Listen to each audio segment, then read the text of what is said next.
Saudi अरब से deal करने की पाकिस्तान को मिली सजा, परमाणु हथियार तक पहुंच गई बलूचिस्तानी आर्मी। नेपाल के बाद अब पाकिस्तान में जिंजी का सबसे बड़ा आंदोलन, अगले 24 घंटे में पाकिस्तान में हो जाएगा कब्जा।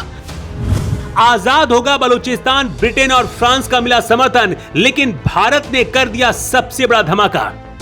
नेपाल तो संभल गया, लेकिन अब पाकिस्तान का क्या होगा, क्योंकि पाकिस्तान की जिंजी सेना पाकिस्तानी आर्मी पर अटैक कर दिया है। उधर सऊदी अरब से डील करके जश्न मना रहा था पाकिस्तान, और इधर बलूचिस्तान आर्मी पाकिस्तान सेना में तबाही मचा रही है। खुद को पहले से ही आजाद देश घोषित कर चुका बलूचिस्तान, दावा किया जा रहा है कि पाकिस्तान के परमाणु हथियारों तक पहुंचने की कोशिश कर रहा है। लेकिन क्या भारत बलूचिस्तान को आजाद देश की मान्यता देगा? बलूचिस्तान भी भारत के नक्शे में शामिल होता अगर नेहरू और कांग्रेस ने एक गलती ना की होती, जिसके बारे में भी इस रिपोर्ट में आपको बताएंगे। बलूचिस्तानी आर्मी इतनी ज्यादा ताकतवर है कि पाकिस्तानी सेना का तख्ता पलट करने की ताकत रखता है, लेकिन बलूचिस्तान में चीन की सेना पहुंचने से बलूचिस्तान अकेला पड़ रहा है। पाकिस्तान ने बलूचिस्तान का ग्वादर पोर्ट चीन को दिया है। कहते चीन यहाँ पर अपने कर्मचारियों को जो भेजता है वो सभी सेना के जवान होते हैं और अंडरग्राउंड काम करते हैं।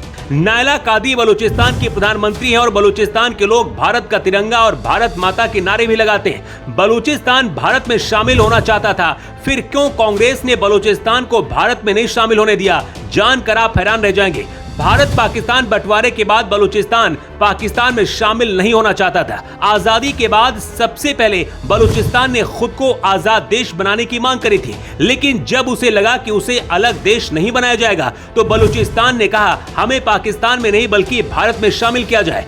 बलूचिस्तान के इतिहासकार गुलखान नासिर ने इसका जिक्र अपनी किताब में किया है।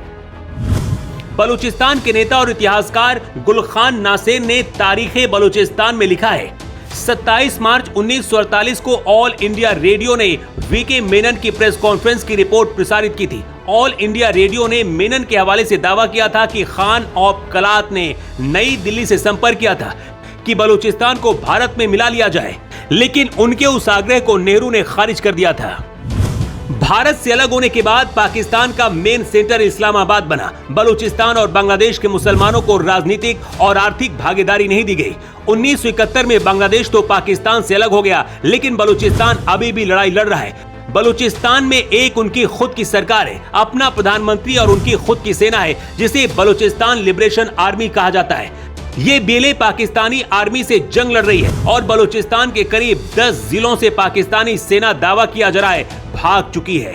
बलूचिस्तान खुद को आजाद देश घोषित कर चुका है। बलूचिस्तान खुद का तिरंगा, खुद का राष्ट्रगान ऑपरेशन सिंदूर के दौरान बलूचिस्तान ने भारत का साथ दिया था। बलूचिस्तान में आजादी की मांग करने वाले कई संगठन हैं, लेकिन बलूचिस्तान लिबरेशन आर्मी यानी कि बीएलए सबसे ताकतवर संगठन है। यह संगठन 70 के दशक में अस्तित्व में आया और अब सबसे ताकतवर बन चुका है। इतना ताकतवर कि पाकिस्तानी सेना पर भी भारी पड़ रहा है। बीएलए को आतंकी संगठन घोषित करने के लिए पाकिस्तान और चीन मिलकर संयुक्त राष्ट्र पहुंचे थे, लेकिन अमेरिका ने अपना वीटो पावर लगा दिया है। सिर्फ अमेरिका ही नहीं बल्कि ब्रिटेन और फ्रांस ने भी बलूचिस्तान के साथ दिख रहे हैं। उधर जब शहबाज शरीफ सऊदी के साथ अपने परमाणु का सौदा कर रहे थे, इधर बलूचिस्तानी आर्मी ने बड़ा अटैक किया। करीब दर्जन भर पाकिस्तानी सैनिक मारे गए।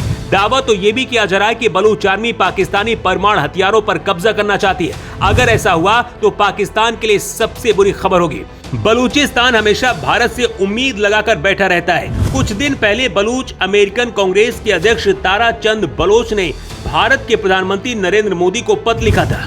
तारा चंद ने पाकिस्तान के खिलाफ बलूच लोगों की लड़ाई में भारत से समर्थन मांगा था। करीमा बलूच भी भारत से मदद मांगते मांगते खुद पाकिस्तानी आतंकियों का शिकार हो गई। बलूचिस्तान के लोग अपनी जिंदगी जोखिम में डालकर भारत का समर्थन करते हैं। क्या वक्त आ गया है कि अब भारत को बलूचिस्तान की मदद करनी चाहिए और बलूचिस्तान को आजाद देश घोषित कर देना चाहिए? अगर भारत तालिबान सरकार को मान्यता दे सकता है तो फिर बलूचिस्तानी सरकार को मान्यता देने में क्या हर्ज है? अपनी राय आप कमेंट बॉक्स पर लिखकर जरूर दें।